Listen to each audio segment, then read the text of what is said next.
नमस्कार, मैं आपका दोस्त गौरव कुमार पाठक केवी स्टूडियो की ओर से आप सबों का पुनः एक बार स्वागत करता हूं, हार्दिक अभिनंदन करता हूं। आज हमारे इस स्टूडियो में किसान आंदोलन के मुद्दों पर जो देश में महाभारत छिड़ी हुई है, इसी को लेकर एक डिबेट रखा गया है। जिस डिबेट में आज हमारे साथ, मैं बता दूं, भाजपा के प्रवक्ता अक्षय कुमार आर्या जी हैं। केवी स्टूडियो की ओर से उनका भी बहुत बहुत स्वागत है। साथ ही साथ हमारे दूसरे अतिथि हैं राजद के जिलाध्यक्ष मोहित यादव जी, उनका भी हमारे स्टूडियो में बहुत बहुत स्वागत है। और हमारे तीसरे अतिथि सच्चिदानंद सिंह कांग्रेस प्रवक्ता के रूप में हमारे साथ हैं, उनका भी बहुत बहुत आभार, बहुत बहुत स्वागत है। और जिस किसान के नाम पर देश में आज आंदोलन हो रहा है और देश का माहौल पूरा गर्म बना हुआ है, हमारे साथ जिले के उद्यमी किसान के रूप में प्रभाकर जी हैं, उनका भी बहुत बहुत स्वागत है, बहुत बहुत आभार। तो आइए, किसान आंदोलन के नाम पर जो देश में मुद्दा छिड़ा हुआ है, जो महाभारत छिड़ा हुआ है, इस डिबेट में हमारे साथ इन चारों महानुभावों का बहुत बहुत आभार, बहुत बहुत स्वागत। डिबेट का आरंभ हम शुरू करना चाहेंगे राजद के जिलाध्यक्ष मोहित यादव जी से। मोहित यादव जी, जो देश में पिछले दिनों से कुछ घटनाएं जो हो रही हैं, कहीं ना कहीं यह कहीं भी किसी भी लोकतांत्रिक देश के लिए सही नहीं है। किसान आंदोलन के नाम पर जो हमारे प्राचीर पर जो कुछ हुआ, हमारी अस्मिता पर जो चोट पहुंचाया गया, इस पर आप क्या कहना चाहेंगे? बाबा साहब डॉक्टर भीमराव अंबेडकर के द्वारा रचित हमारे देश का संविधान और खास करके गणतंत्र दिवस के संबंध में जो आप हमसे पूछ रहे हैं, और इस संबंध में गणतंत्र दिवस 15 अगस्त 1947 को हमारे देश के लाखों नौजवानों, किसानों, छात्रों ने अपना प्राणों की आहुति देकर इस भारत देश को आज़ाद करवाए। उसके बाद हमारे देश के विद्वत जन, बाबा साहब डॉक्टर भीमराव अंबेडकर सहित जो विद्वत जन थे, उनके द्वारा संविधान का निर्माण किया गया। 26 जनवरी 1950 को हमारे देश का संविधान लागू हुआ। जी। उसके बाद उस संविधान संबद्ध है, उस संविधान में वर्णित है इस देश में रहने वाले दलित, इस देश में रहने वाले अल्पसंख्यक, इस देश में रहने वाले किसान, इस देश में रहने वाले नौजवान, इस देश में रहने वाले माताएं, इस देश में रहने वाले बहनाएं, यानी आवाम इस गणतंत्र दिवस यानी संविधान से जुड़े हुए हैं। इनके हित के लिए संविधान लागू हुआ। वर्तमान भारत सरकार, जो हमारे इस देश के प्रधानमंत्री के रूप में नरेंद्र मोदी जी हैं, हमारे बाबा साहब के द्वारा रचित संविधान या जो भी हमारे देश के विद्वत जन के द्वारा ये संविधान निर्माण किया गया, इस संविधान को ये मानवे नहीं करते हैं। आप कुछ दिन पहले देखे होंगे, जब देश के दलितों के साथ जो CAA NRC लगाकर जो अत्याचार किया जा रहा था, उस पर शाहीन बाग में जब आंदोलन अवाम के द्वारा किया जा रहा था, उस आंदोलन को कुचलने के लिए वहां पर इनके लोगों के द्वारा दंगा करवाया गया। आज परिस्थिति यह हो गया, हमारा देश कृषि प्रधान देश है। ये पूरी दुनिया के लोग जानते हैं, भारत एक कृषि प्रधान देश। यहाँ के 70% आबादी कृषि पर निर्भर है। यहाँ के 70% आबादी कृषि पर निर्भर है, जिसका जीता जागता उदाहरण है। आज़ादी के बाद सन 1962 में हमारे देश का युद्ध छिड़ गया चाइना से। उस समय दुर्भाग्य कहिए मेरे देश के लिए, हमने पराजय हो गया, हमारा देश का सेना पीछे हट गया। उसके बाद तत्कालीन प्रधानमंत्री पंडित लाल बहादुर शास्त्री जी ने 62 में पंडित लाल बहादुर शास्त्री जी हमारे देश के प्रधानमंत्री थे। उन्होंने देश के सुरक्षा के दृष्टिकोण से देश के हित के लिए एक नारा दिए थे, जय जवान जय किसान, जय जवान जय किसान। हमारे देश के किसान जगा, नौजवान जगा, किसान जगा, और हमारे देश के किसानों के बदौलत हमारे देश की उन्नति हुई। जो आज हमारा देश प्रगति के पथ पर है, उस किसान को, जिसने इस देश को बनाने का काम किया, किसानों ने, जिस किसानों के द्वारा हमारे देश की संरचना में बढ़ोतरी हुई, हमारे देश की संस्कृति का विकास हुआ, हमारे देश का नाम दुनिया के पटल पर आया, उस किसान को समाप्त करने के लिए हमारे देश के प्रधानमंत्री माननीय नरेंद्र मोदी जी के द्वारा हमारे देश की संस्कृति, हमारे देश को सभ्यता, हमारे देश के रहनुमा जो हमारे आदि कवियों ने इस देश के किसानों के भगवान के उपाधि देते थे, उनको कुचलने का काम किया जा रहा है। जिसका जीता जागता उदाहरण है जो 3 खतरनाक कृषि बिल लाकर किसानों का जो अधिकार, मौलिक अधिकार है, उसको ये समाप्त कर देने का पूरी प्लानिंग है। पूरी प्लानिंग के तहत 3, और इसके पीछे भी बहुत बड़ी रहस्य है, बहुत बड़ी रहस्य है।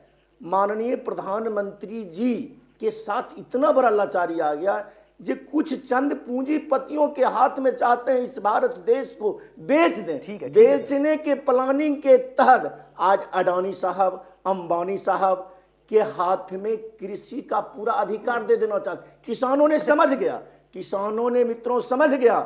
इसलिए किसान, वह पंजाब की किसान हो, वह बिहार की किसान हो, बंगाल का किसान हो, उत्तर प्रदेश का किसान हो, मध्य प्रदेश का किसान हो, राजस्थान का किसान हो, लगातार इस खतरनाक 3 कृषि बिल जो है किसानों आंदोलित हैं और किसानों को आंदोलन के समर्थन कर देख रहे हैं। वह ट्रैक्टर रैली की बात, सुनिए एक सेकंड सर, ट्रैक्टर रैली के संबंध में आपने पूछ रहा था, मैंने शाहीन बाग की चर्चा आपसे कहा, नहीं सही है, सही सुनिए।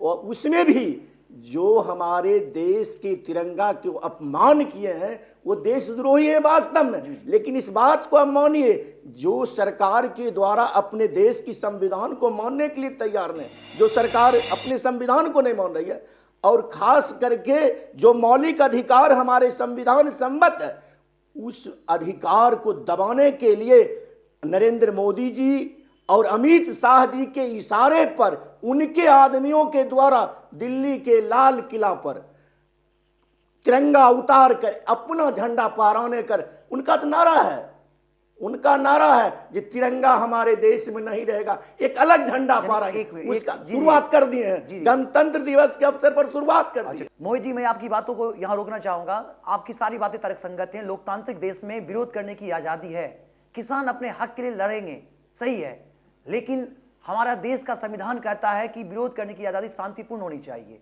अभिव्यक्ति की आजादी है देश में, विरोध करने की भी आजादी है, लेकिन आप ये बताएं कि किसान देश में, देश की प्रतिष्ठा, आन बान और शान, हमारे उस प्राचीर पर जो झंडा हमारा तिरंगा है, जो हमारे देश की आन बान शान है, उसके सामने किसी धर्म विशेष का पताका लहराएं, झंडा लहराएं, ये कहां से तर्कसंगत है सर?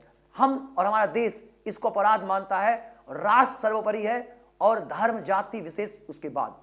सबसे पहले आंदोलन करने के लिए जो हमारा संवैधानिक तौर तरीका है, इसके तहत गणतंत्र दिवस के मौके पर हमारे जो 341 किसान संगठन के लोग हैं, उनके द्वारा सबसे पहले गृह मंत्रालय को सूचित कर दिया गया कि 72वां गणतंत्र दिवस के मौके पर हमारे किसानों के साथ जो अत्याचार ये कानून बनाकर किया जा रहा है, इसके विरोध में लोकतांत्रिक तरीके से हम ट्रैक्टर रैली निकालने का कार्य करेंगे।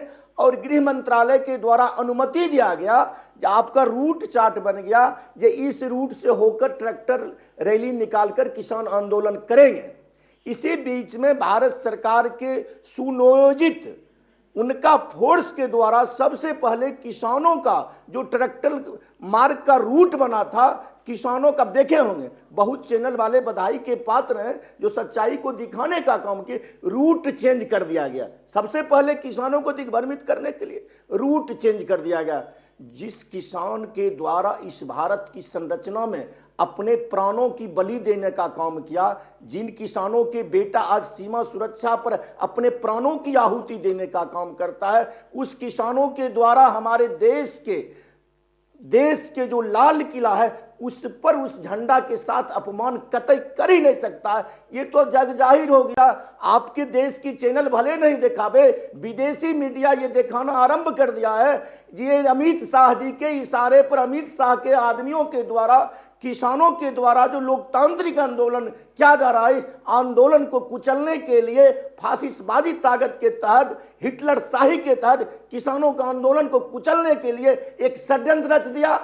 जो इनके आदमी के द्वारा लाल किला पर झंडा उतारकर झंडा को अपमान किए हैं। सबसे पहले वो जो तिरंगा को अपमान किए हैं उन पर देशद्रोह का मुकदमा होना चाहिए। माननीय अमित शाह जी जिनके इशारे पर किया गया है, इन पर देशद्रोह का मुकदमा होना चाहिए। ठीक है सर, ठीक है। आर्या जी, जो कुछ राजद के जिलाध्यक्ष जी ने कहा आपने उसे ध्यान से सुना। मैं चाहूंगा आप भाजपा के प्रवक्ता के रूप में हमारे साथ हैं, आप अपनी इस पर प्रतिक्रिया दें। बहुत बहुत धन्यवाद गौरव जी। और मैं इनकी बात को सुन रहा था।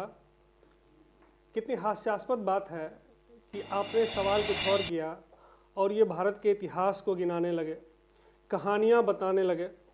भ्रम जिस तरीके से फैलाया जा रहा है वही भ्रम आपके केवी स्टूडियो के माध्यम से फैलाने लगे। सबसे पहले इस बात को जानिए, तर्कहीन बातें और तर्कपूर्ण बातें दोनों दो चीज़ें होती हैं। तर्कहीन बातों का कोई जवाब नहीं। हाँ, तथ्य अगर आप रखेंगे तो निश्चित रूप से आपको जवाब मिलेगा और तर्क से ही मिलेगा। लेकिन जब बातें तर्कहीन हो जाएं, तथ्यहीन हो जाएं, तो उसका कोई जवाब कोई प्रवक्ता नहीं दे सकता है।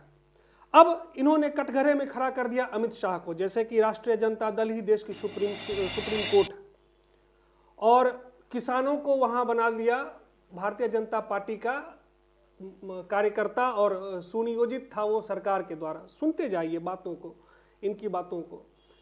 इन्होंने एक बार भी, इनसे आपने सवाल किया कि यहाँ तिरंगे का अपमान किया गया, लाल किले के प्राचीर से वहाँ तिरंगे का अपमान किया गया, देश विरोधी नारे लगे, खालिस्तानी समर्थकों ने वहाँ जिस तरीके से तांडव मचाया, ये उसको जायज़ ठहरा रहे हैं। और आपको कहानी क्या सुनाने लगे? शाहीन-बाग की, विदेशी मीडिया की। वास्तव में ये लोग विदेशी चैनलों को ही देखते हैं, क्योंकि जो फंडिंग अभी हो रही है वो विदेशी फंडिंग ही है। राष्ट्रीय जनता दल तो छोटी सी पार्टी है, बिहार तक सीमित है, और कांग्रेस अस्तित्व में है नहीं। तो यहाँ जो भी ये खेल, जो साजिश रची जा रही है, वो पूरी की पूरी विदेशी साजिश ही है। इस बात को मैं भी मानता हूँ, और विदेशी चैनल तो इसी प्रोपेगेंडे पे काम करेंगे ही, ये तो तय बात है, क्योंकि वो फंडिंग कर रहे हैं। खालिस्तानी समर्थक विश्व में भरे पड़े हैं और ये फंडिंग वहीं से हो रही है, ये पूरी खेल वहीं से रची जा रही है, ताकि सरकार को चैन से न रहने दिया जाए। लेकिन मैं आपको बता दूं, ये नरेंद्र मोदी है। आपको पता होगा, आप लोगों ने बहुत कोशिश की, कांग्रेस के लोगों ने, कम्युनिस्ट के लोगों ने, राजद के लोगों ने हिलाने की, लेकिन ये नरेंद्र मोदी हैं। ये हिलने और झुकने वाले नहीं हैं। सच्चाई परत दर परत खुलेगी और आपको पता चलेगा कि ये जो देश का अपमान, ये जिन खालिस्तानियों ने, ये जो वामपंथ, कांग्रेस और अन्य दलों की मिलीजुली साजिश के जो वहाँ सूत्रधार थे, उन लोगों ने ये जो घटना किया है, ये देश की जनता कभी माफ नहीं करेगी। बहुत बहुत धन्यवाद अक्षय जी आपका। हमारे साथ कांग्रेस के प्रवक्ता के रूप में हमारे साथ सच्चिदानंद सिंह जी हैं। आइए उनसे जानते हैं कि इस मुद्दे पर वो क्या कहना चाहते हैं। धन्यवाद पाठक जी। आज पूरा देश देख रहा है, पूरी दुनिया देख रही है कि जो किस ढंग का किसान आंदोलन आज पिछले महीनों से चल रही है। और आज 26 जनवरी को जो भी घटना घटी लाल किला पे, वो पूरे दुनिया में भारत को बहुत ही है दृष्टि से देखती है। यहाँ की जनता देख रही है कि सरकार क्या कर रही है, पब्लिक क्या कर रही है और किसान क्या कर रही है। आज बहुत ही शर्मसार स्थिति है कि आज 2 महीने से हमारे किसान ठंड के मौसम में रोड पे बैठे हुए हैं, सरकार के कान पे जू तक नहीं रहेगी कि हम इस आंदोलन को क्यों, जिस किसान के लिए आप कर रहे हैं वो किसान उस बिल को मानने के लिए तैयार नहीं है, फिर उस बिल को लाने की जरूरत कहाँ है। हम किसके लिए कर रहे हैं? हम अपने बेटा के लिए अगर कोई काम करें, अब बेटा उसके लिए तैयार नहीं हो, तो हम उसको क्यों करें? तो जिस कानून में आप परिवर्तन कर रहे हैं किसान के लिए, और किसान उसको मानने के लिए तैयार नहीं, हमको ये कानून नहीं चाहिए, फिर उस कानून को लाने की क्या जरूरत है? इमीडिएट हटा लेना चाहिए। तो इसके पीछे बहुत बड़ी साजिश थी और उस साजिश के तहत किसान को दबाया जा रहा। किसान का ऑर्नामेंट्स होता है ज़मीन, और ज़मीन को हड़पने की साजिश हो रही है।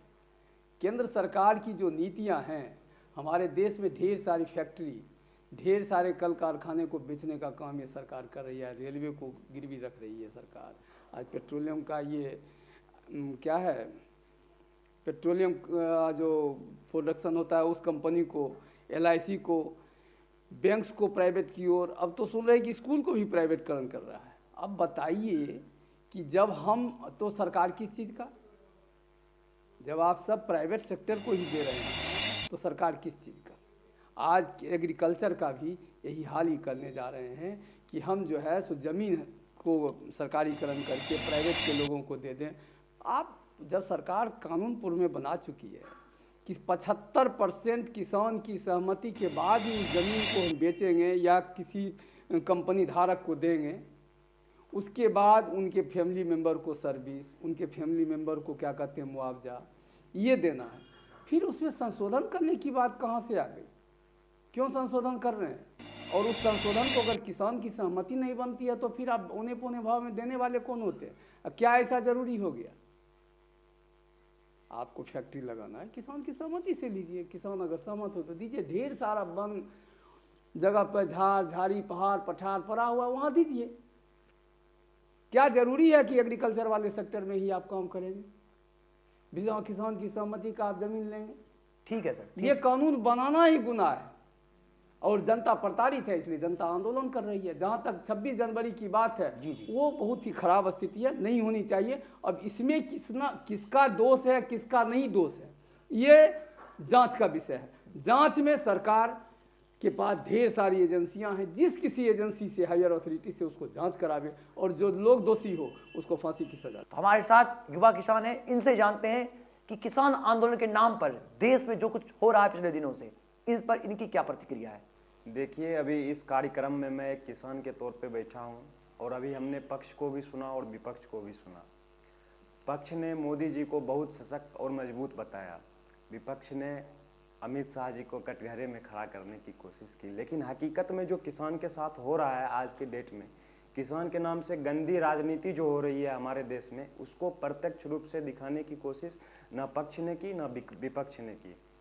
आज के डेट में किसान का क्या हालत है, किसान किस तरह से अपना गुजर बसर कर रहे हैं, इस पे ना पक्ष सोच रहा है, ना विपक्ष सोच रहा है, ना सरकार सोच रही है, ना ये सरकारी लोग सोच रहे हैं जिन्हें कृषि ऑफिस में बैठाया गया है किसानों की मदद करने के लिए। सभी लोग अपना अपना देख रहे हैं और अपनी अपनी राजनीति चमकाने में लगे हुए हैं। आज अगर मोदी जी सशक्त होते तो हमारे लाल किला पर तिरंगा के अलावा दूसरा कोई सांप्रदायिक झंडा नहीं फहरता, और आज अगर विपक्ष इसका कारण नहीं होता तो फिर ये बात होती ही नहीं।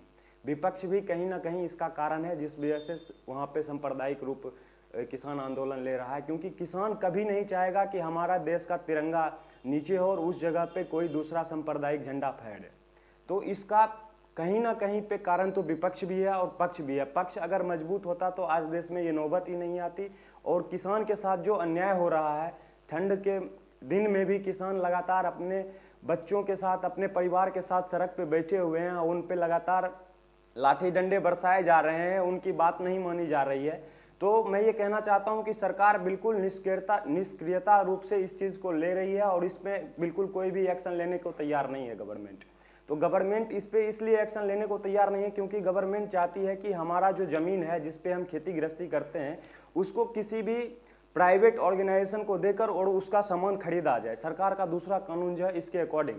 तो हम चाहते हैं कि ऐसा मतलब सरकार क्यों कर रही है, ऐसा करने की जरूरत क्या आ गई जब हम लोग की इस चीज़ नीड ही नहीं है। आज एमएसपी देश में है, आज एमएसपी देश में है, 18 रुपया मक्का का दाम है और हरियाणा के फार्मर 6 रुपया में मक्का बेच रहे हैं।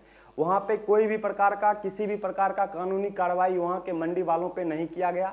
आज के डेट में जितने भी एफसीआई गोदाम है जहाँ पे अगर हम फार्मर हैं और वहाँ पे अगर हम अपना सामान बेचने को जाते हैं तो कहा जाता है कि ये फिल है, पहले से भर चुका है, हम आपका सामान नहीं लेंगे।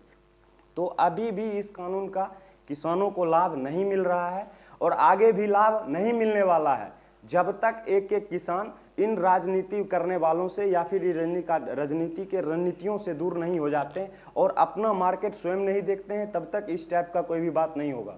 तो अभी के डेट में सरकार ने एक इम्प्रूवमेंट का कोशिश किया है कि जो किसान है अपना प्रोडक्ट कहीं पे भी ले जाके बेच सकते हैं। तो मैं ये कहता हूं कि अभी भी जो फार्मर हैं मात्र 6% फार्मर ही मंडी में जाके अपना सामान बेचते हैं।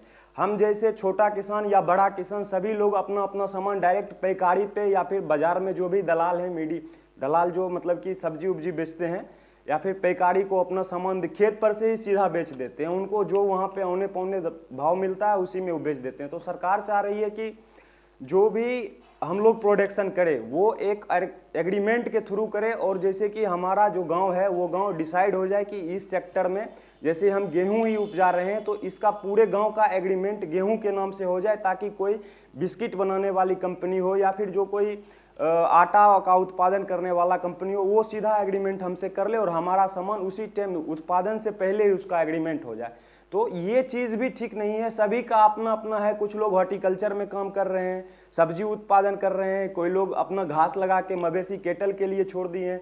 तो बिहार में तो खैर ज़मीन की बहुत कमी है, लेकिन हरियाणा और पंजाब के फार्मर को बहुत दिक्कत इस चीज़ से झेलना इसलिए पड़ेगा क्योंकि वो लोग अपने हिसाब से खेती करते हैं और अपने हिसाब से सामान बेचते हैं। तो हम किसी का भी सामान को एग्रीमेंट क्यों करें?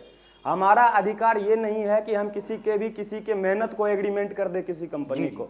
ऐसा काम अंग्रेज किया करता था, जो जब गवर्नमेंट नहीं था, हम लोग का कोई अधिकार नहीं था हमारे देश पे, उस टाइम नील की खेती जबरदस्ती करवा के हमारे देश की मट्टी को बंजर बनाने का, उसका उर्वरा को कम करने का काम अंग्रेज करता था। अगर हमारे गांव का एग्रीमेंट मान लीजिए आज हो गया कि हम यहाँ पे गेहूं का ही खेती करेंगे, तो क्या है कि जब जमीन में हम खेती करते हैं सर, तो उसका मिट्टी में मतलब कि क्रॉप जो है बदल बदल कर खेती करना चाहिए। कभी तेलहन फसल लगाना चाहिए, कभी दलहन फसल लगाना चाहिए, कभी कुछ बदल बदल के करने से क्या होता है ना सर कि खेत का उर्वरा शक्ति मजबूत रहता है। और हम लगातार गेहूं ही उपजाते रहें, लगातार कंपनी के एग्रीमेंट के थ्रू ही काम करते रहें, तो हमारा जमीन वैसे भी बंजर हो जाएगा। और हम क्यों करें किसी के अधीन? किसान देश का एक स्वतंत्र विभाग है, किसान एक देश का मजबूती है, स्तंभ है। किसान को किसी भी कानून के द्वारा मजबूर नहीं किया जा सकता है और किसान मजबूर नहीं होगा। लेकिन जो लाल किले पर जो सांप्रदायिक रूप लिया गया उसको जरूरी है, मतलब जितना भी है, चाहे जो भी पक्ष है विपक्ष है, चाहे खालिस्तानी है, चाहे किसान ही क्यों नहीं है, उसको कड़ा से कड़ा सजा दो। अगर सरकार यहाँ पे फेल हो रहा है तो जनता इस बात को देख रहा है, समझ रहा है। ठीक है, जनता इस बात को समझ रहा है और विपक्ष इसमें जो मतलब कि अपना इंटरफेयर कर रहा है कि भाई हम किसान के साथ हैं, किसान के लिए हम लड़ रहे हैं। तो किसान के लिए आप अभी क्यों लड़ रहे हैं? जब किसान को ही मैदान में आना पड़ गया तो उस समय विपक्ष कहाँ था?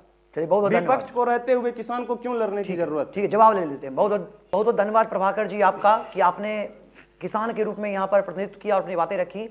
अक्षय जी, अभी आपने सुना प्रभाकर जी को कि उनका कहना कि कहीं ना कहीं सत्ता पक्ष और विपक्ष जो देश में किसान के नाम पर जो आंदोलन हो रहे हैं उसमें राजनीति कर रही है, और जो कृषि बिल लाया गया है उसमें जो एक तरह से ये किया गया है कि जो कॉन्ट्रैक्ट करने की जो बात की जा रही है कृषि बिल में, इसको लेकर वो परेशान है। उनको लगता है कि कृषि बिल किसानों के हित में नहीं है।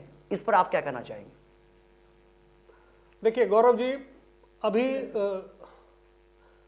अभी जितनी भी बातें हुई, फैक्ट्स कोई रख नहीं पा रहे हैं। राजनीतिक भाषण, इसको मैं यही कहूँगा कि एक भाषण देने वाली बात है और स्पीच से काम नहीं चलेगा डिबेट में। अब मैं कुछ फैक्चुअल बातें करता हूँ।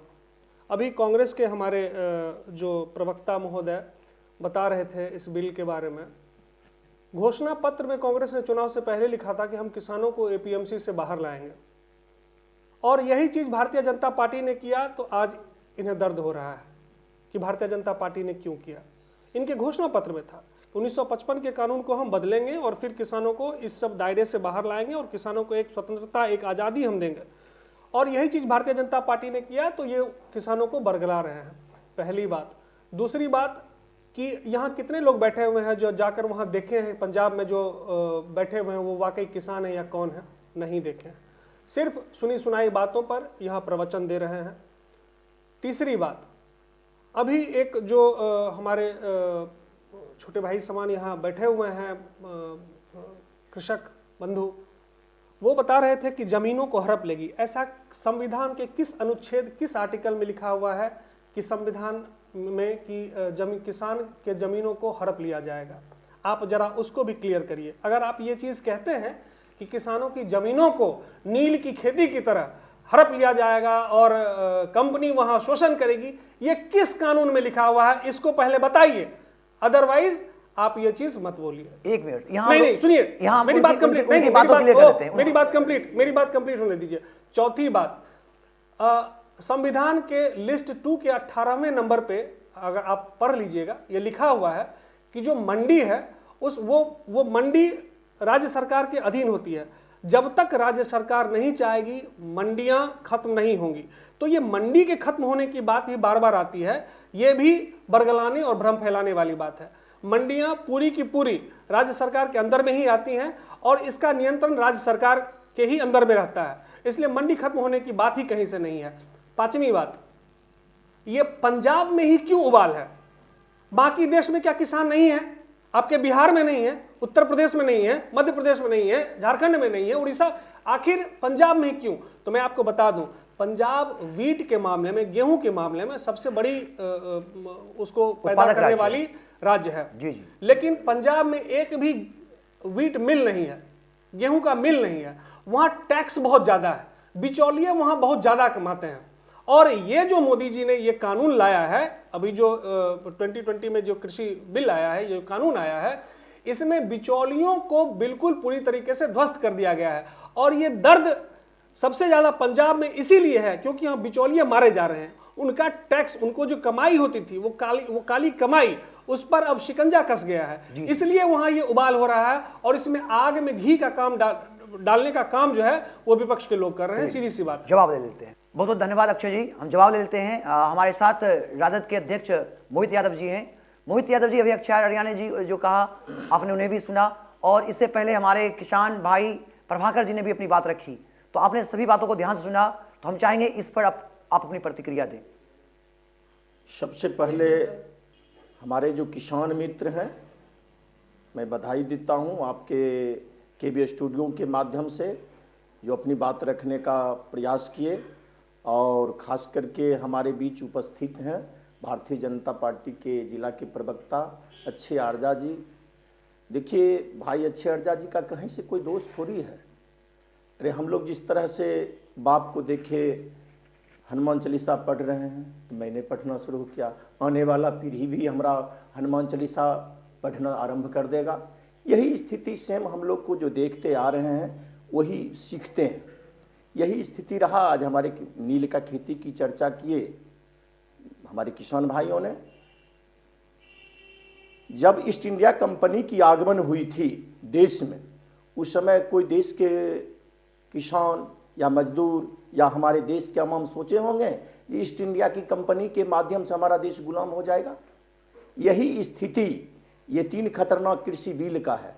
आप भंडारण की सवाल करिएगा तो जिस समय हमारे देश में या हमारे राज्य में अन्न अकाल पड़ा था, उस समय $4 लाख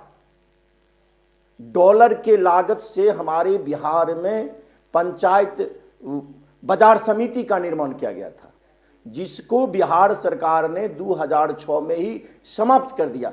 क्या इसका अल्टरनेट कोई व्यवस्था क्या बिहार सरकार के द्वारा? नहीं हुई।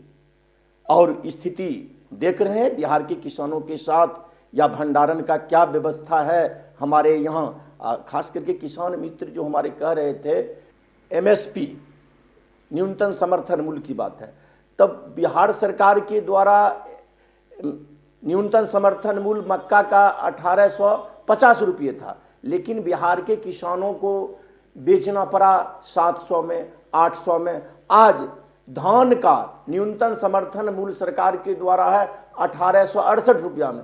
आप चले जाइए औरंगाबाद, चले जाइए सासाराम, चले जाइए, बिहार की को जहाँ धान का खेती बाड़ी, वहाँ 700 रुपया में कुंटल लेने के लिए तैयार लोग नहीं हैं। लाचारी में 600-700 रुपये कुंटल बेच रहे हैं वहाँ के किसान, धान बेच रहे हैं। कारण इसका कोई तरह का सरकार का नियंत्रण है ही नहीं। और ख़ास करके अभी जो कानून बनाया गया है कि कृषि बिल, हमारे किसान 3 खतरनाक कृषि बिल जो केंद्र सरकार के द्वारा बनाया गया है, लाया गया है, इसके विरोध में आप कहे जे कोई सत्ता पक्ष या विपक्ष के लोग केवल किसानों के नाम पर, हमारे किसान मित्र कह रहे थे जे केवल अपना गोटी सेक रहे हैं।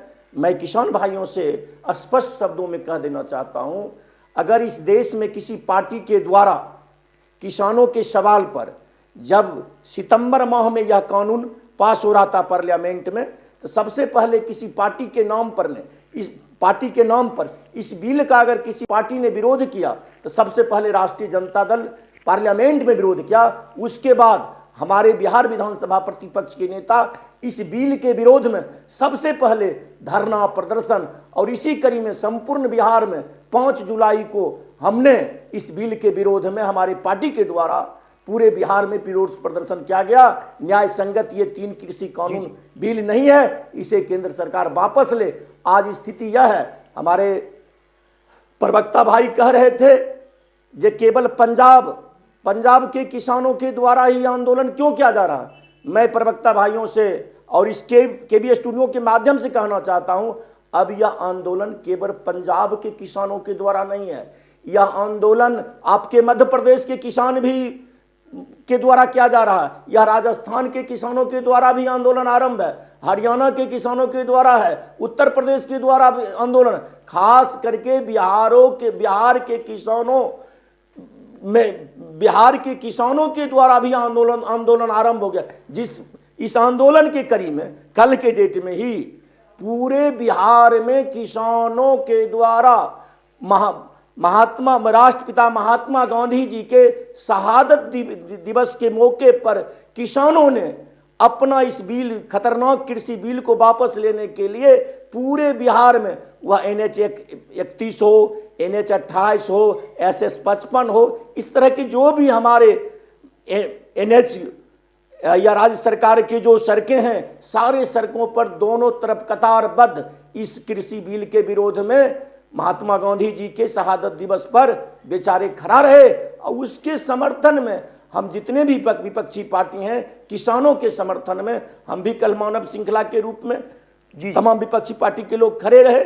ये लेकर यह बिल वास्तव में जिस तरह से अंग्रेजों के द्वारा ईस्ट इंडिया कंपनी की आगमन हुई थी, हमारा देश गुलाम हो गया था, उसी प्रकार से यह वर्तमान भारत सरकार जो है, यह अंग्रेजी हुकूमत से भी इनका हुकूमत बदतर है। जिस समय अंग्रेजी हुकूमत में जिस तरह से हमारे देश की माताएं, हमारे देश की बहनें, हमारे देश के नौजवानों, हमारे देश के मजदूरों, हमारे देश के माताएं, हमारे देश के किसानों के साथ अत्याचार किया जा रहा था, वही स्थिति आज भारत सरकार के द्वारा किया जा रहा है। जब तक ये 3 खतरनाक कृषि बिल वापस नहीं लेती है केंद्र सरकार। हमारे कांग्रेस के प्रवक्ता जी कह रहे थे, आप बताइए, हो सकता है भारतीय जनता पार्टी की भी किसान संगठन होगी, या देश में जितने भी पार्टियां हैं या किसान संगठन भी है, किसी संगठन के द्वारा यह बिल के लिए मांग किया गया? बताइए, देश का कोई संगठन अगर ये 3 बिल जो लाए हैं माननीय प्रधानमंत्री जी, लोकतांत्रिक देश में किसी संस्था के द्वारा, किसी पार्लियामेंट सदस्य के द्वारा, किसी विधानसभा के विधायक के द्वारा मांग किया जाता है, इस आलोक में वह जैसे हमारे प्रधानमंत्री जी हों, राष्ट्रपति जी हों, उस मांग को मानने के क्रम में यह कानून बनाते हैं। ठीक है सर। लेकिन ऐसा कौन संगठन इस देश में है ये 3 जो कानून लाए हैं, जिसको खतरनाक कृषि बिल जो लाए, किस संगठन के द्वारा मांग? ठीक है, ये हाँ, ये जरूर है, इनका ये संगठन के द्वारा तो मांग नहीं किया गया, लेकिन हमारे जो इस देश के कैपिटलिस्ट और जो विदेश से कंसल्ट रखने वाले हैं, अडानी साहब, अंबानी साहब, जो इस देश के अवामों से उनका कोई लेना देना नहीं, इस देश के किसानों से कोई प्रकार की लेना, वैसे लोगों के मांग पर अब कृषि के क्षेत्र में कैसे लूटें, इसी के करीब में ये बेचारे ये खतरनाक 3 कृषि कानून लाए हैं। बहुत बहुत धन्यवाद सर, बहुत बहुत धन्यवाद मोहित जी। जवाब ले लेते हैं, हम जवाब लेंगे कांग्रेस के प्रवक्ता सच्चिदानंद सिंह जी से। आप भी इस पर अपनी प्रतिक्रिया दें कि आखिर क्यों किसान आंदोलन थम नहीं रहा है, और क्यों जब सरकार यह कह रही है कि फिलहाल हम इस कृषि बिल को लागू नहीं करने जा रहे हैं, हम 1.5 साल के बाद इस पर सोचेंगे, फिर भी वार्तालाप सफल क्यों नहीं हो रही है? क्यों किसान संगठन पीछे नहीं हट रहे हैं और आंदोलन क्यों नहीं खत्म हो रहा है? अभी आपने सुना इन सारे लोगों की बातचीत। मैं ये कहता हूँ, पूर्व में भी हमने कहा यही, जो नीतियाँ मेरे लिए बनाई जा रही है वो हमको ही मान्य नहीं है, तो फिर उस नीतियाँ को बनाने की जरूरत कहाँ पड़ती है? एक आपने देखा नंदीग्राम में उस वक्त कांग्रेस एक्टिव हुई और टाटा को या अन्य कंपनी जो भी जहां कंपनी लगा रही थी उसके लिए कांग्रेस ने बिल दिया कि किसान की ज़मीन हम लेंगे, लेकिन उस परिस्थिति में लेंगे जब उस लोकेशन के सारे किसान का 75% हमारे तरफ हो, उस बिल के फेवर में हो, जो हाँ ठीक है ये ज़मीन इनके हाथ हम एग्रीमेंट करेंगे और इनकी फैक्ट्री यहाँ लगेगी। उस फैक्ट्री के लगाने के क्रम में जो भी ज़मीन हम देंगे उसके अगेंस्ट में 4 गुना मूल्य लेंगे, हमारे सदस्य को ही नौकरी मिलेगी, इसकी गारंटी हो तब हम जाके करेंगे। इनको कौन सी ज़रूरत आ गई कि ये सब बिल ला रहे हैं? जो बिल के अगेंस्ट हमारे किसान पड़े हुए हैं, भाई ने हमको अभी कहा कि जो क्या कहते हैं कि एक पंजाब के किसान ही हैं जो आंदोलनरत हैं, नहीं, पूरे देश के किसान माइंड मेकअप कर चुके हैं कि ये बिल गलत है और ये नहीं आना चाहिए। भारत सरकार अभी वर्तमान में जो उसकी नीतियां चल रही है प्राइवेट सेक्टर को ही मजबूत कर देने का, और वो प्राइवेट सेक्टर कल हमारे देश को गुलाम बनाएगा। आज देख लीजिए, आपको कहा ना BSNL मेरा बिक गया, BSNL के टावर पे वो चल रहा है जियो का मशीन लग करके, जियो धन धन हो रहा है, लेकिन हमारा BSNL भारत सरकार का है वो बैठ गया। क्यों? आज भारत पेट्रोलियम बिक रहा है, आज रेलवे बिक रहा है, तो सरकार का नीति, आज LIC, आज बैंकर्स, बैंक को सारे को ये क्या कहते हैं, इंदिरा गांधी ने 1969 में 14 बैंक को नेशनलाइज किया पूंजी सहित, आज उस बैंक को पुनः प्राइवेट की ओर धकेल रहे हैं। यानी सारा सिस्टम आप प्राइवेट को ही दे दीजिएगा तो भारत सरकार क्या करेगी?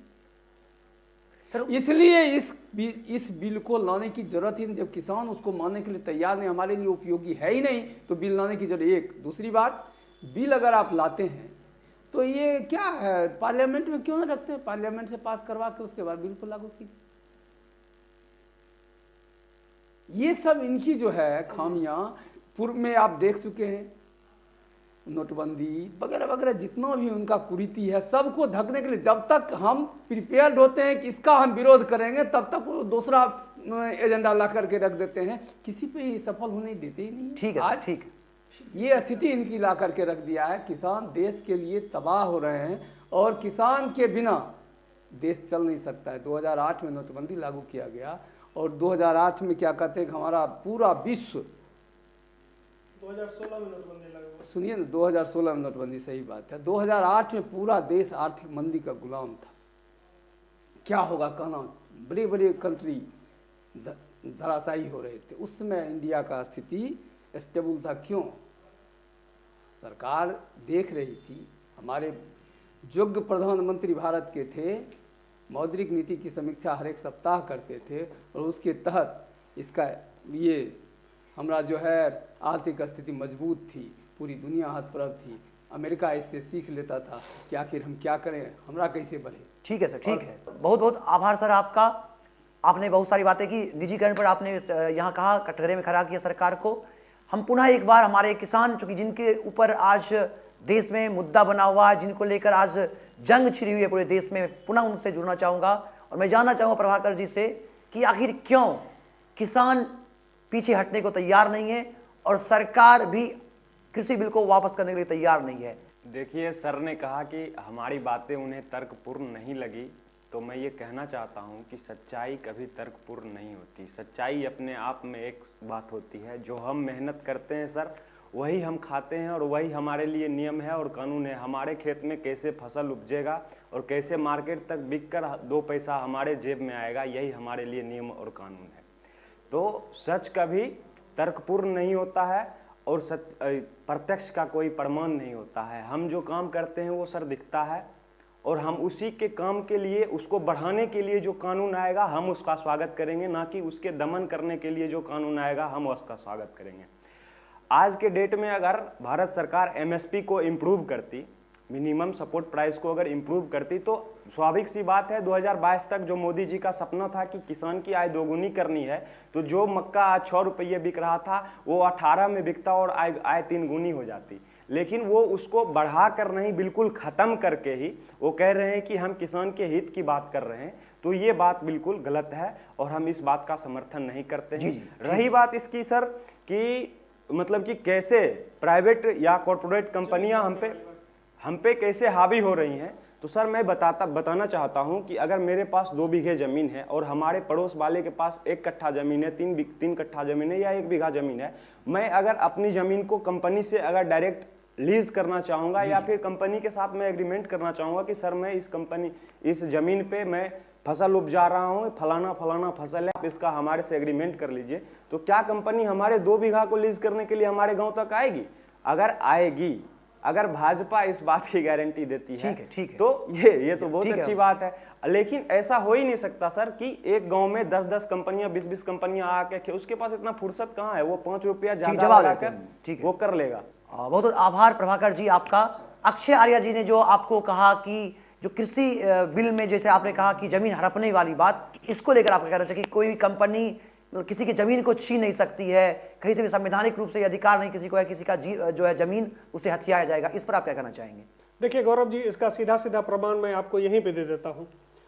किस तरीके से भ्रम फैलाया जा रहा है, 2-3 बातों को जल्दी जल्दी मैं कहते हुए इस चीज़ को संक्षिप्त में समाप्त कर देता हूँ। ये भ्रम क्यों फैलाया जा रहा है, इसका उदाहरण सबसे पहले तो मैं आपको यही बता देता हूँ कि हमारे बहुत ही यंग फार्मर किसान प्रभाकर जी यहाँ बैठे हुए हैं, और भ्रम कैसे विपक्ष ने फैलाया है कि अपने पहले स्टेटमेंट में उन्होंने कहा कि किसान की ज़मीन जो है वो कंपनी हड़प लेंगी, और अभी दूसरे स्टेटमेंट में उन्होंने कहा कि मेरे पास 2 बीघा ज़मीन है, मैं अगर चाहूँगा मैं किसी कंपनी को कहूँगा कि यहाँ आके फसल ये लगाना है तो कंपनी थोड़ी आएगी मेरा 2 बीघा ज़मीन लीज पर लेने के लिए।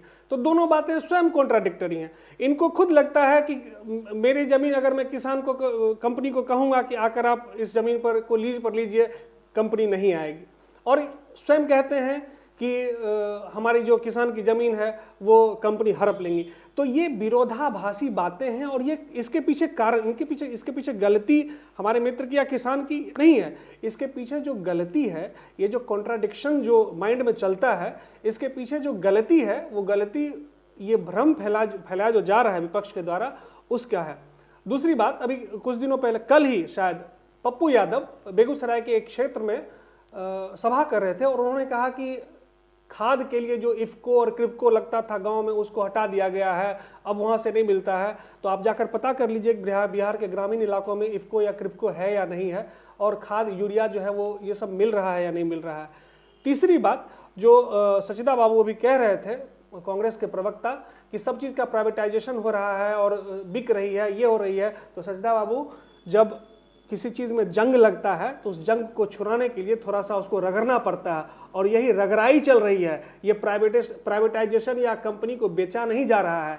इसका एक छोटा सा उदाहरण मैं आपको दे देता हूं कि IOCL का विस्तारीकरण का कार्य प्रारंभ है। IOCL सरकारी कंपनी है, आपको पता है, और उसका अब एक्सटेंशन हो रहा है, उसका विस्तारीकरण हो रहा है, और हमारे यही सांसद गिरिराज सिंह जी के नेतृत्व में यहाँ पर जो है इसका विस्तारीकरण हो रहा है। तो हर चीज़ का प्राइवेटाइजेशन नहीं हो रहा है, जहाँ जहाँ जो आवश्यकता पड़ रही है सिर्फ वहीं पर प्राइवेटाइजेशन को, उसके बारे में उसमें भी जो सर्विस की चीज़ें हैं, जहाँ सर्विस प्रोवाइडिंग चीज़ें हैं, वहाँ पर थोड़ी बहुत चीज़ों को प्राइवेटाइज कर दिया जा रहा है, जो कि आप उसके लिए ये नहीं कह सकते हैं कि इसको बेचा जा रहा है, इसको बेचा जा रहा है। तो ये सारी चीज़ें भ्रामक हैं, भ्रम से दूर रहिए।